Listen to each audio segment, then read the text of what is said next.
এই যে আপনারা দুদিন পর পর আমার দেখতে আসেন না, মেয়ে বোঝা, মেয়ে খাটো, মেয়ে কালো, ভবিষ্যতে বাচ্চা কাচ্চা কালো হবে, মেয়ে পছন্দ হয় না। আচ্ছা একটা বার চিন্তা করেন তো, আপনার নিজের ঘরের মেয়ে যদি এরকম হইতো, তারা যদি কেউ রিজেক্ট করতো, তখন কেমন লাগতো আপনাদের? ভালো লাগতো? কারণ আমাদের বাপ মা তো আমাদের সৃষ্টি করছে না, আমাদের তো আল্লাহ সৃষ্টি করে নাই, নিজের বাবা মা সৃষ্টি করছে। আর আপনাদের মেয়েদের তো উপর আল্লাহ সৃষ্টি করে পাঠাইছে।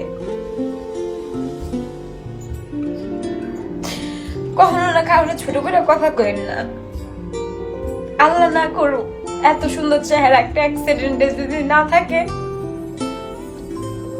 কারোর কাছে যদি ছোট হন তখন বুঝবেন যে আসলে মানুষটা ছোট করলে কতটা কষ্ট হয়। যাই হোক মা, তোমার মেয়ে কখনো কারো পাশের বউ আর যোগ্যতা রাখে না।